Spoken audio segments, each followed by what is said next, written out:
Hello, my name is Gerald Rocha, and I'm from United Way of Delaware, and I'll be your storyteller today. And I'm going to be reading Freedom School by Lesa Cline-Ransome. We went to sleep slaves and woke up free, Mama told me and my little brother, Paul, the day freedom came. She looked at me and said, "Lizzie, being free means we got to work harder than ever before. And I don't just mean in the field. Real freedom means arithmetic and writing." Just like the livestock gobbled up food scraps flung by the master, Mama and Daddy had picked up scraps of learning and at church. Preacher gave them pieces and words here and there. Every time Mama and Daddy got a piece, they'd give me and Paul some too. But scraps of learning don't amount to much. They just made me hungry for more. My Mama and Daddy have to work their crop alone, 'cause Mama made her mind up that me and Paul are gonna go to the new school just for us. Everybody working in their own way, Lizzie, Daddy said. I couldn't wait to get to work on my schooling. For me and Paul left for school that first morning, Mama told us, walk as fast as you can and stay together. We were not halfway there when we saw white folks along the road. Some said mean things. "Where are y'all in a hurry to?" I heard behind me as we passed a group of boys. I could feel the hate in their voices. I grabbed Paul's hand and walked faster. Not fast enough, 'cause one rock hit me on my leg, and another hit my back. I thought of Mama then. I didn't say nothing, but I turned, spit, and ran. The schoolhouse hadn't been painted yet, and it was real plain looking, but I'd never seen a prettier sight. Inside were long benches and tables of rough wood, lined up like rows of cotton. In the corner was a crooked fireplace. School smelled new, like fresh-cut wood, raw and sweet. In ones and twos and threes, kids came in and sat around us. Lena, Ruby, then Kat and Elbert. Knew some of them from church, some from the fields. Soon the school was filled up. The teacher wrote on the board and said her name was Miss Howard. Her skin was just as brown as mine, and her hair was pulled smooth in a bun. When she spoke, it was in smiles. She asked everyone their names. I kept my head down and said, Lizzie, careful not to look her in the eyes, so she'd know I was respectful. Then she started our first lesson. Paul didn't know as many letters as me, so he looked to see what I was doing. Some kids weren't writing on their slates. Miss Howard went over and put her hand on theirs to show them how to make their letters. I put my hand on Paul's, and after he got the first couple, he shook off my hand and worked all by himself. His letters didn't look like mine. They big and wiggly, but he was proud just the same.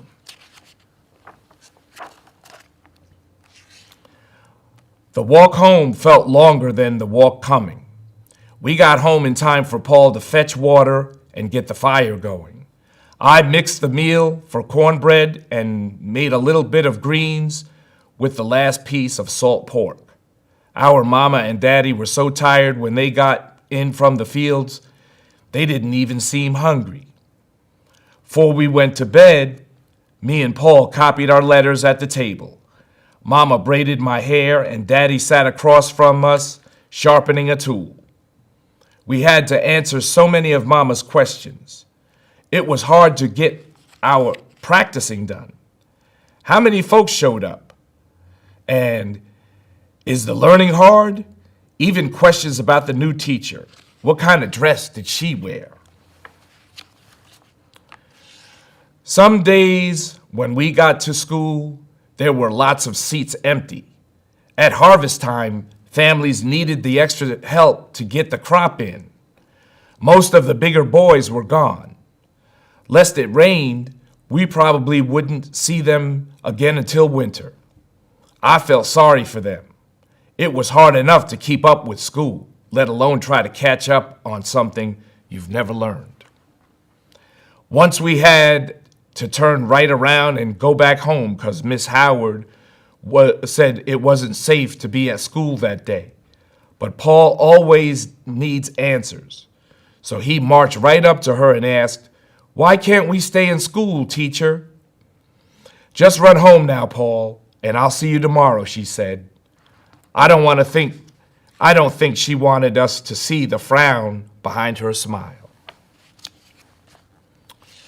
In winter, walking to school got harder.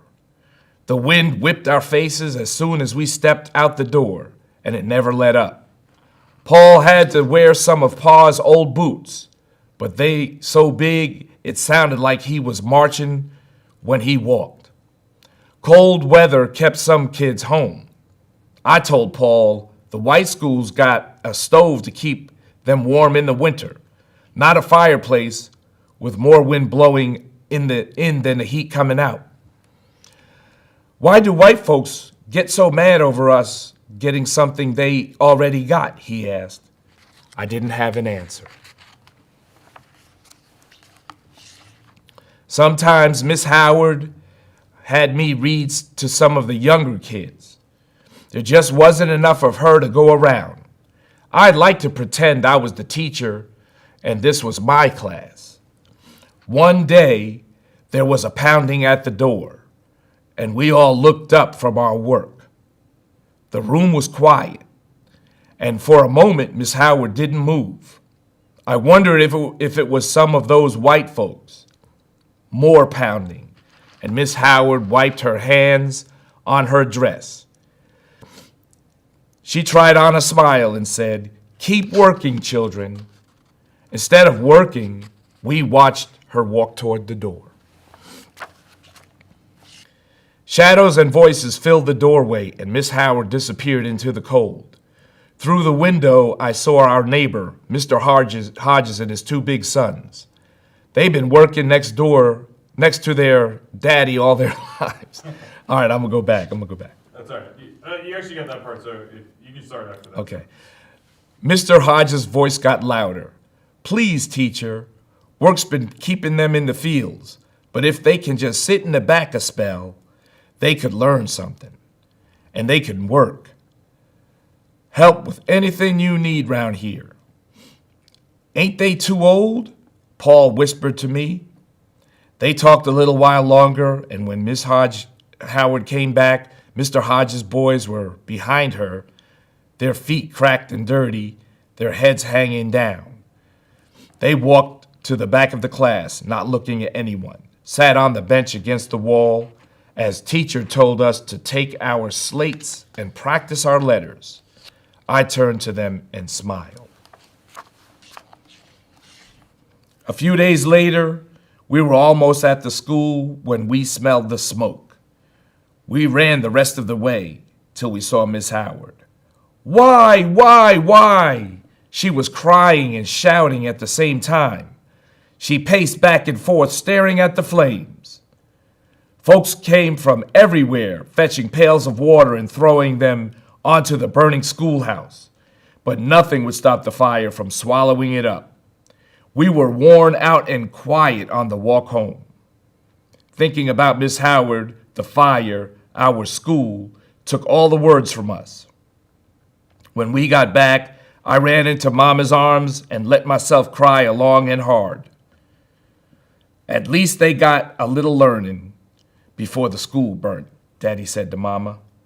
I think to make us both feel better, Mama didn't answer. I didn't either. because we both knew that halfway to freedom feels like no freedom at all. Even though we didn't have a school, Mama told me to keep practicing. I read 2 books Miss Howard gave me over and over until I knew the words by heart. I read them to Paul and sometimes my mama when she wasn't too tired to listen. Are we ever going to go back to school? I kept asking her. She would say, things take time, Lizzie. You got to be patient. I wonder if being patient meant just keep waiting till you don't want it no more. On the first warm day, Mama woke us at dawn. Hurry now, get yourselves washed and dressed. We're gonna walk over to that school and check on Miss Howard. See how she's holding up, Mama said. First we heard the hammering and sawing, then we heard the voices loud and laughing. Around the bend we saw a preacher, Mr. Hodges, and his boys too. Looked like everybody brought whatever they had, wood, nails, saws. Paul and I ran ahead of Mama to see Miss Howard. She was spreading a quilt on the grass in front of the burnt-down school. A few of the spelling books were there, black around the edges and a couple of slates too. Paul, Lizzie, come and join us. I am just getting ready to start today's lesson, she said, waving us over. Behind Miss Howard, where the old school was, we saw Daddy standing tall and proud, a hammer in his hand. When we hugged him, we breathed in a smell of fresh-cut wood, raw and sweet. Daddy, you helping build my school? I asked. No, Lizzie, we're all helping to build Freedom School. All right, so